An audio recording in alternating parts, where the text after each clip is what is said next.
Welcome back to ESBR Boxing's YouTube channel. Delighted as always to be joined by Niall O'Connell. This is a final prediction video for the big fight happening in Philadelphia tonight for the IBF world title between Jaron Ennis and David Avanesyan. If you enjoy this video, please do click that subscribe button.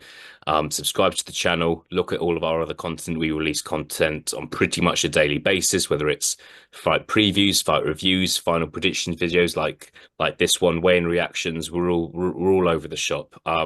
Please do subscribe. Niall, good to be joined by you. We're going to go right into it.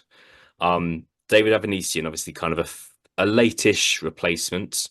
It was announced maybe a month or so ago, but possibly a tougher challenge for Jaron Ennis than Cody Crowley. But yeah, Jaron Ennis still the strong favourite here. We'll go right into it. What is your final prediction ahead of tonight? Yeah, I'll just kind of second that by saying it's a good replacement. Myself and yourself spoke on the reaction to this news a few weeks ago when Avanesyan stepped in, and as late replacements go, it's really solid. It comes down to, for me, David Avanesyan being a bit too one-dimensional for Jaron Ennis, in my opinion. Stylistically, I just think he's a bit, what you see is what you get with him. He's a bit too kind of that Eastern European kind of solid technically, but very, very basic, high guard, nothing flashy. And I think Jaron Ennis has more kind of tools to his belt, if you will. Like David Avanesyan, he's a really top quality European level operator. He's proved that numerous times, but he's not kind of world class slash elite, and that was proven against Terence Crawford when he stepped up. But it comes down to, for me, is if Jaron Ennis is not that guy that people think he is, yeah, David Avanesyan will give him a lot of problems. That Jaron Ennis, the hype that's around him, he hasn't beaten huge names yet. So it comes down to, if you think he's the real deal, he widely outboxes David Avanesyan, um, and probably stops him.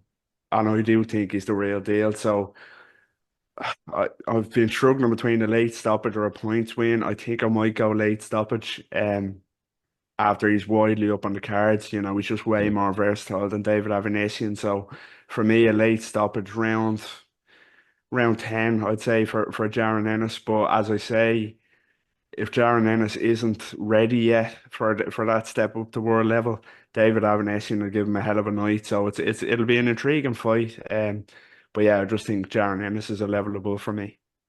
Yeah, Ennis 31-0 now. Some would like he's got a couple of decent names on his record, but he's not got kind of a top 10, top 15 name on his record, you could argue.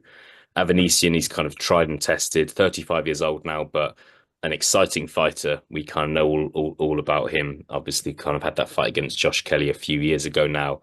But feel like one thing at ski here is we've seen Avanesyan consistently fall at a certain level. And that doesn't mean he's a fantastic fighter, but sometimes in boxing you can see fighter A demolish fighter B, but then they step up a level and fight fighter C, and you can just see why they're fighting fighter B. Fighters on that level of that fighter B is that rather than fighter C. So it's things can change very quickly in boxing, and I'm kind of alluding to that fight against Terence Crawford. Avanesyan was kind of on a bit of a winning streak, looked really good, and then obviously faced a pound for pound star Crawford and kind of pretty much lost every round and got stopped, and there's no shame in that. I'm going to join you now, going for an Ennis victory here. Seeing very wide odds at the moment. Ennis is 1-20 to win, so obviously very wide. Avanesyan's 10-1 to win, which is a little bit wide in my opinion, but I can see why they're that wide. Ennis is 1-6 to win by stoppage and 5-1 to win by decision. So the bookies are quite confident he's going to stop Avanesyan. Obviously, he's got a high KO percentage, and Avanesyan's been stopped before. I do think second half of the fight, I'm going to kind of be quite close to your prediction. I'm just going to go a bit. I think Ennis will get Avanesyan a bit early. I'll go for round 8. I think one thing that's key as well is Jaron Ennis is fighting in Philadelphia. It's a big fight. They're fighting in a decent sized arena. So obviously it's his first fight with Eddie Hearn as his promoter, so he'll really want to make that statement. But it's not easy. It's not Avanesyan's not a walkover. He's a very good fighter. So we'll see. Seeing as we're both going for Ennis to win this fight, now I do want to ask you, can you see the Terence Crawford fight ever happening? Terence Crawford is obviously fighting August the 3rd in the name to be a world champion in another division at 154. So it's that fight. If that fight to happen, it would involve Ennis going up or Crawford coming back down. Um, can you see that fight happening? I can. I absolutely can.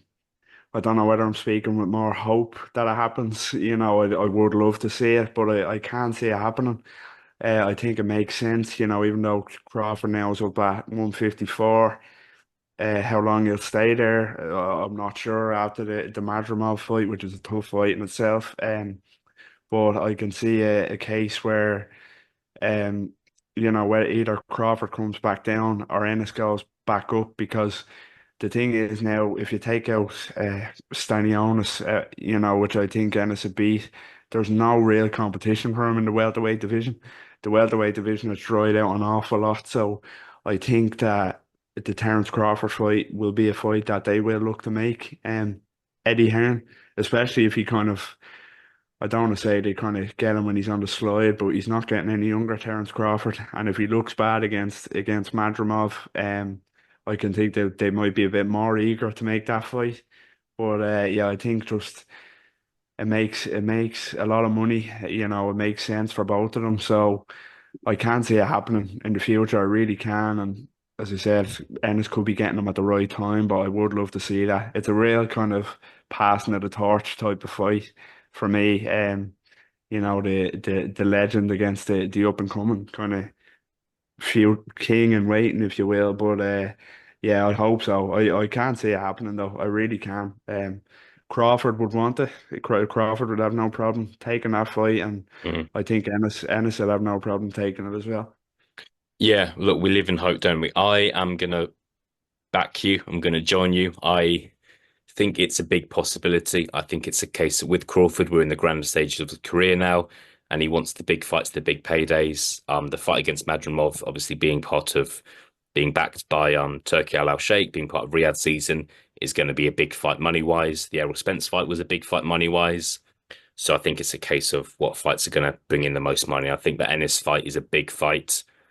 Look, this might sound a bit wild, but I think Crawford really wants that Canelo fight and which is obviously massive. But and if that Canelo fight can't happen, then I think Ennis is quite possibly in prime position to be Terence Crawford's next opponent early next year. However, both fighters have to win. We could be talking about a David Avanesyan Terence Crawford rematch come Sunday, but I'm not so sure. Niall, good to be joined by you. Looking forward to this one. Avanesyan will bring it. We've seen him get some good victories in the past, and it's going to be a true test to where Jaron Ennis is at. Niall, thank you for your time, and I'll speak to you again soon.